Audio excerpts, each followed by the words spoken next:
महापुराण की कथा कहती है यदि राहु है, केतु है, शनि है, मंगल है, बुध है, शुक्र है, शनि है, आपको कोई भी ग्रह परेशान कर रहा है, आपके जीवन में कोई ग्रह अगर अनिष्टकारी है, आपके जीवन में अगर कोई ग्रह अनिष्टता प्रदान कर रहा है, तो निवेदन है शंकर के मंदिर में जो कलश लेकर आप जाएं, जल लेकर जाएं, उस कलश में मात्र अक्षत के 2 दाने डालकर ले जाएं, मात्र 2 अक्षत के दाने। जैसे सूर्य नारायण को प्रसन्न करने के लिए अपन कुंकू डाल लेते हैं, हल्दी डाल लेते हैं जल में, या चने की दाल डाल लेते हैं जल के अंदर।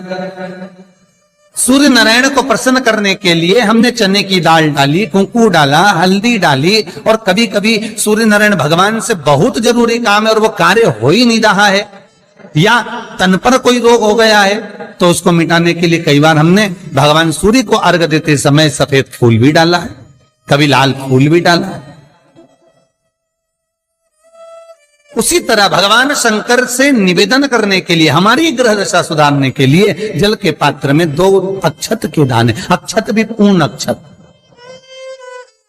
पूर्ण अक्षत, खंडित नहीं, पूर्ण अक्षत भगवान शंकर को समर्पित कर।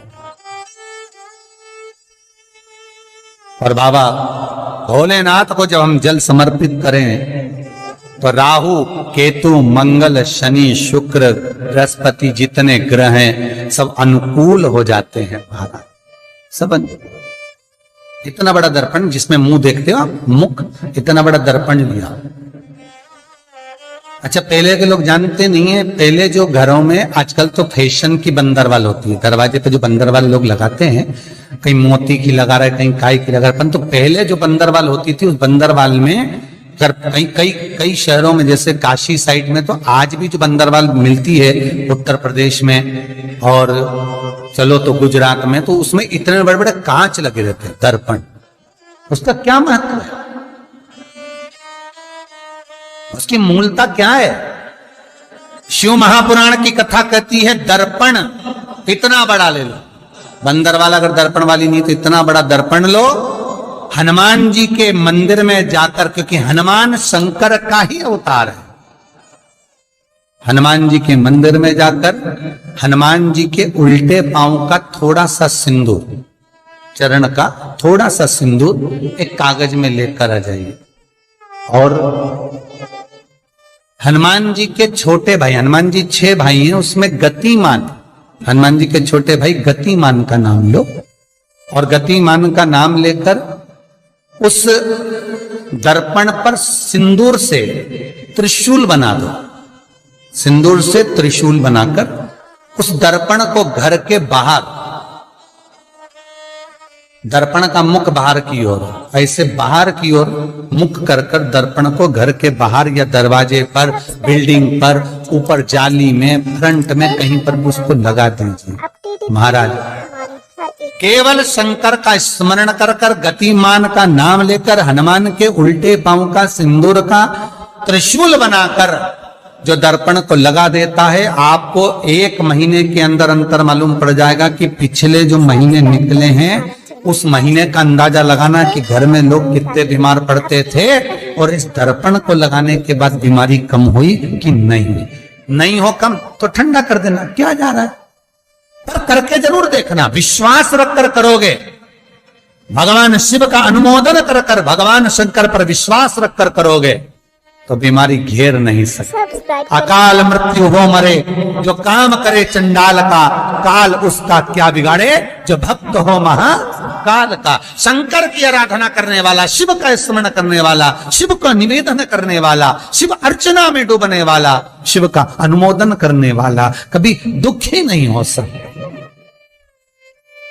बन सके तो बेलपत्र और समी पत्र शंकर को चढ़ाना, 5 बेलपत्र, 11 समी पत्र। बन सके 108 चावल के आखे दाने ओम नमः शिवाय जप कर शिव को समर्पित करना। महाराज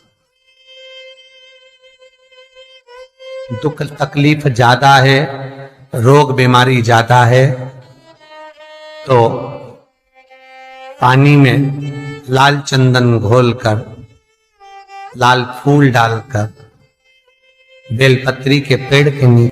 कई लोग कहते हैं गुरुजी क्या दूध चढ़ाना जरूरी है शंकर पर? कई लोग कहते हैं गुरुजी क्या दही चढ़ाना जरूरी है शंकर पर? शहद चढ़ाना जरूरी है? घृत चढ़ाना जरूरी है? शक्कर चढ़ाना जरूरी है?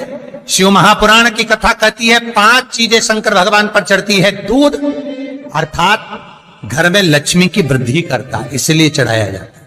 दही शंकर भगवान पर इसलिए चढ़ाते हैं क्योंकि यह परिवार को जोड़ता है। जिसके परिवार में क्लेश ज्यादा होता है, जिसके परिवार में आपस में तकरार ज्यादा होता है, उसको दही जोड़ता है।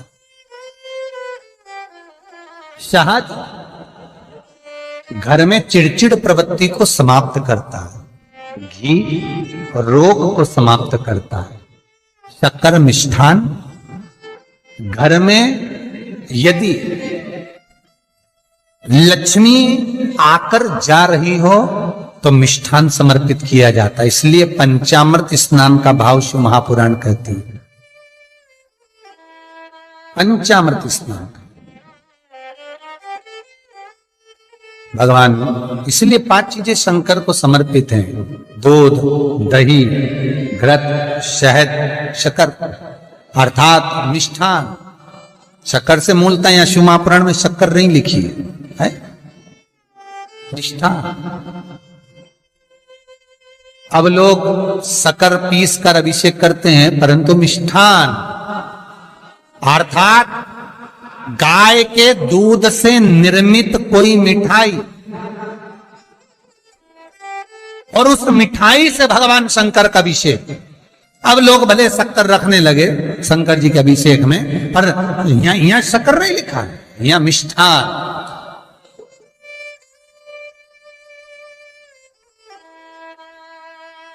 हमारे यहां सहज भाषा में कहते थे उसको खांड अर्थात मीठा भाव भगवान शंकर को समर्पित हो।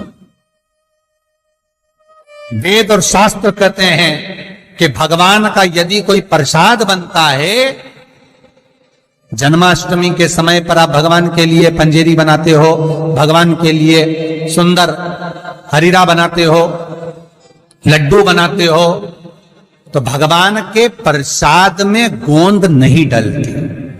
ध्यान रखना, आपकी बहू का जापा हो, डिलीवरी हो तो खूब बादाम गोंद सब तल तल के खिलाओ, पर भगवान का जापा हो, भगवान का जन्मदिन हो, भगवान का जन्मोत्सव हो, राम कृष्ण का जन्मोत्सव हो, तो उसमें गोंद तलकर प्रसाद में कभी मत डालना, क्योंकि उसमें ब्राह्मण हत्या का अंश है।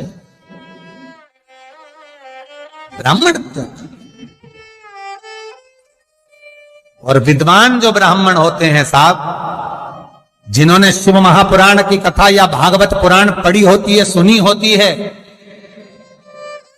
वो ब्राह्मण कभी भी, जो विद्वान ब्राह्मण होंगे वो कभी भी गोंद का लड्डू, गोंद तली हुई कभी नहीं खाएंगे।